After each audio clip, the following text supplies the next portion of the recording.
한국 삼성전자의 심상치 않은 움직임에 미 상무부에서 한국에 인원을 급파했다고 하는데요.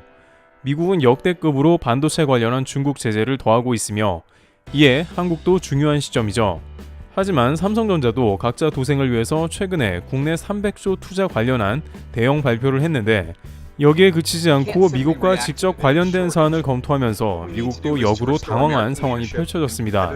현재 이러한 국면이 왜 벌어졌으며 미국은 한국에 어떠한 태도를 보이고 있는지 살펴보도록 하겠습니다.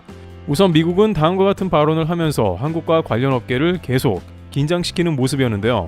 미 고위급 관계자는 중국의 첨단 반도체 기술 확보를 막으면 한국 안보에도 기여한다라고 전했습니다.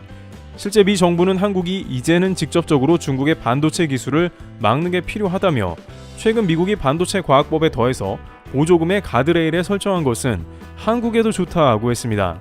그러나 말이 좋아서 가드레일이지 한국이 보조금을 받고 가드레일에 따라서 중국에서 규제를 받게 되면 한국은 지금까지 중국에 만들어 놓은 라인이 무용지물이 될 가능성이 농후한 상황입니다.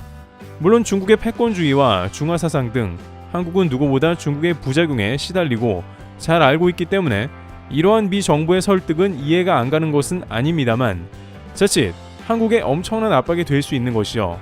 특히 미국은 한번 계약을 하면 그것을 좀처럼 바꾸지 않으려고 하기 때문에 더 부담스럽습니다. 일단 계약을 맺기까지는 온갖 감언 이설과 괜찮다며 안심을 시킨 다음 그 계약을 안 바꿔주는 것입니다. 예를 들어 지난 IRA 관련 법안을 일방적으로 발표한 미 의원들은 한국을 일단 안심시키는 데 주력했습니다. 한국이 미국에 전기차나 배터리 공장을 짓기로 한 다음 IRA를 발표해 뒤통수를 쳐놓은 다음에도 미국은 이 법안은 한국을 예외로 시켜주겠다 혹은 곧 보조금을 받도록 법안을 개정하겠다고 했습니다. 그러나 아직까지도 이와 관련한 법안이 제대로 통과되지 않으며 한국은 불이익을 받고 있습니다. 일각에서는 법안이 발의되기는 했으나 바이든의 재선 전에는 불가능하지 않겠냐는 전망도 나옵니다. 특히 미국 자동차 회사의 로비력은 말할 필요가 없고 자국 산업 살리기에 한국이 농락당한 셈입니다. 그러다 보니 이번 반도체 과학법 역시 미국의 가드레일에 크게 신경 쓰일 수밖에 없는 상황입니다. 게다가 미국이 정해놓은 기간은 무려 10년으로 이 기간 동안 사실상 변화는 거의 어렵습니다. 물론 미 정부는 10년 정도라면 중국과의 격차를 완전히 벌리고 의지를 꺾을 수 있다고 판단한 것 같습니다. 반도체에서의 1년은 다른 산업군에서 4, 5년이 될 수 있을 정도로 시간이 무엇보다 중요하고 한국과 대만 등이 지금까지 경쟁해 온 걸 보면 속도와 수율 싸움이라는 것이 이 산업의 본질이기 때문이죠. 하지만 반대로 그 10년의 기간은 미국이 중국만 치는 게 아니라 모두를 묶겠다는 경고나 다름없습니다. 게다가 반도체의 경우는 IRA보다 훨씬 어려운 국면이 지속될 것으로도 판단되고 있습니다. IRA는 공장을 미국에 지으면 되고 실제 현대차는 2030년 양산을 2025년으로 5년이나 앞당기면서 미국조차 놀랄 정도로 공장 확장과 기존 라인의 개조를 통해 전기차 물량을 늘리고 있습니다. 또한 자동차 분야는 항상 한국의 경우 후발주자가 익숙하고 이를 역전해온 경우가 대부분이었습니다. 현재 동남아에서도 전기차 개발을 게을리해온 일본을 밀어내고 많은 국가에서 한국이 1위입니다. 앞으로 미래 먹거리 부분에서는 얼마든지 이러한 순위 뒤바뀜이 자연스럽게 이루어질 것입니다. 게다가 중국은 여기서 미국의 큰 위협도 아니고 자체적인 전기차 시장이 이미 발달해 있습니다.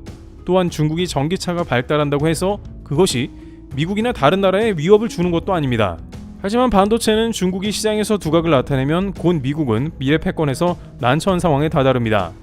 군의 현대화는 물론 인터넷 보안 솔루션 등 다양한 분야에 중국이 점령하게 되면 매우 큰 위협입니다. 또한 반도체의 경우에는 한번 선두를 빼앗기면 일부러 망가뜨리지 않는 한 순위가 변하기 어렵죠. 삼성과 TSMC 경우에는 각각 독보적인 D램과 파운드리에서 강점을 보이고 있는데요. 그런데 일각에서는 미국이 이제 전세계 반도체 지위를 1등으로 회복하기 원한다는 의견도 나오고 있는데 중국 패권 싸움뿐만 아니라 미국 자체적으로 새로운 경제 동력을 마련한다라는 겁니다. 바로 이런 점 때문에 한국과 대만의 성장의 원동력인 중국을 원천 차단시켜버린 것으로도 판단됩니다. 중국 시장을 차단하면 모두 손해를 보게 되고 그 사이 미국이 자본을 투입해 한국을 따라잡겠다는 것이고 이번에 500억 달러 이상을 투입해서 미국의 업체들을 불러 모은 것도 그러한 흐름의 일환인 것입니다. 과거 일본은 쉽게 무너뜨렸지만 이제 한국과 대만은 그 정도로는 안 되자 총력전으로 나오는 모양새죠. 여기에 각종 기술은 미국이 보조금을 지급하면서 자동으로 공유하게 되는 장치도 만들어놨습니다. 미국의 보조금을 안 받기도 어려운 게 보조금을 안 받으면 미국 라인에서 이탈한다는 인상도 줍니다. 한국과 대만은 미국의 안보를 상당 부분 의지하므로 싫더라도 보조금은 무조건 받아야 하는 맥락입니다. 이런 상황이 오자 대만 TSMC 창업자인 모리스 창은 미국을 지지한다고 밝히면서도 이런 식면 미국의 TSMC 공장은 반드시 최첨단 라인에서 큰 손해를 보게 된다고 밝혔습니다. 그는 2에서 4나노 라인은 미국에 지으면 수지 타산이 안 맞는다라며 비싼 건설 비용과 인건비를 지적했습니다. 중국도 그렇지만 대만은 저렴한 인건비는 물론이고 각종 인프라 비용은 미국의 절반도 안 됩니다. 따라서 미국의 동맹들은 다들 숨죽인 채로 미국에서 보조금, 최종 가이드라인을 밝히길 기다리고 있었는데요. 그런데 여기서 미 상무부는 예상을 뒤엎는 조치를 내놓으며 우선 삼성과 하이닉스 숨통을 틔웠습니다. 왜 갑자기 미국에서 그런 조치를 내놓았는지 궁금해지는데요. 미 상무부 조치는 다음과 같은데 규정안에 따르면 중국에서 첨단 반도체를 생산하는 삼성전자와 SK 하이닉스는 보조금을 받으면 이후 10년간 중국 내 반도체 생산 능력을 5% 이상 확장할 수 없다고 정했습니다. 그러면서 반도체 생산 능력을 실질적으로 확장하면 보조금 전액을 반환해야 한다고 규정했습니다. 업계에서는 일단 안도는 하고 있는 분위기인데 기술 업그레이드는 포함되지 않았기 때문입니다. 자칫 고단위 반도체 생산이 금지된다면 수백조 원을 투자한 금액이 무용지물이거나 효율이 크게 떨어져 한국은 엄청난 손해를 보게 된 상황인데 이 가능성은 일단은 낮아진 셈이기 때문이죠. 하지만 이 자체도 사실은 한국에 있어서 그다지 기분 좋은 상황은 아닌 게 분명합니다.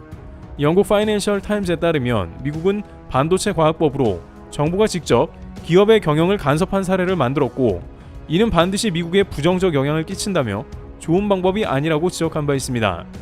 미국이 반도체 원천 기술을 가지고 있고 패권국이나 중국에 돈 들여 십수년간 운영한 것은 한국 회사들입니다. 여기에 직접 개입해서 생산량을 미국이 정해준다는 건 황당한 사례가 아닐 수 없다는 이야기입니다. 그러면서 한국 안보에 도움이 되니 따르라고 하는 건 사실상 월권행위나 다름없다는 이야기이죠. 다행히 업계에서는 희망을 가지게 되었다면서 일단 한숨을 돌리는 상황이긴 한데요. 그러나 일각에서는 아직 반도체 장비에 대한 유예가 겨우 1년이라는 점을 상기시키고 있습니다. 미 정부가 기술 업그레이드는 허락했다면 장비에 대한 입고 유예도 10년으로 늘어나야 한다는 것이죠. 그러나 미 상무부에서는 이에 대해 실무진을 한국에 파견하겠고 추가 협의하겠다고 밝혔습니다. 반도체 보조금 가드레일을 발표한 직후에 한국에 인원을 급하겠다는 움직임을 보인 상황입니다. 그런데 이러한 맥락에 대해서 삼성전자의 움직임 때문이 아니냐는 해석도 등장하고 있습니다. 물론 최근 삼성전자는 한국에 300조 원가량을 용인 클러스터에 투자하기로 밝힌 상황입니다. 이는 TSMC와의 경쟁에서 한국이 추격하며 영업이익을 늘리는 방향으로 가겠다는 전략입니다. 후공정을 하는 파운드리는 아무래도 사업 구조상 적자가 날 가능성이 훨씬 덜하기 때문이며 TSMC 혼자 엄청난 이득을 독식하고 있기에 이에 삼성이 바짝 추격하는 국면이기도 합니다. 따라서 미국과는 당장 관련이 없어 보입니다만 왜 갑자기 미국에서 그런 반응이 나왔나 궁금한데요. 그런데 삼성전자 관계자들에 따르면 삼성은 한국에 300조 원을 투자하는 것은 물론이고 미국 텍사스에 250조 원가량 투자하기로 했던 투자 자체를 신중하게 검토한다고 전해집니다. 즉 미국 측에 청사진으로 제시했던 반도체 투자를 사실상 대폭 감소시킬 수 있다는 이야기입니다. 삼성전자는 특히나 이미 현대차의 케이스를 보고 적지 않은 충격을 받은 것으로 전해지고 있습니다. 특히 SK 하이닉스는 현대차 IRA 뒤통수건 이후에 반도체 공장을 검토 중이라고 톤을 바꿨는데요. 하이닉스의 경우 낸드 패키지 공장을 지으려다가 여러가지 상황에 계산기를 복잡하게 두드리게 된 겁니다. 결정적으로 미 정부는 삼성전자가 발을 빼게 된다면 이것이 엄청난 후폭풍에 시달리는 효과로 발전합니다. 현재 미 상무부는 공장을 지으며 바이든의 노동자와 교육 관련 공약을 반도체 법에 덕지덕지 붙여놨습니다. 노동과 교육 예산이 통과가 안 되자 이것을 외국 기업이 책임지라며 한국 삼성에 떠맡긴 꼴이 되는 형국입니다. 그런데 여기서 삼성이 대폭 투자를 줄여버리고 한국 반도체 클러스터에 덩치만 키우게 된다면 미국은 바이든 공약이 사실상 실패하게 되므로 당연히 어떻게든 한국을 설득하려고 나오는 겁니다. 바이든 재선까지도 영향을 주는 이슈라는 겁니다.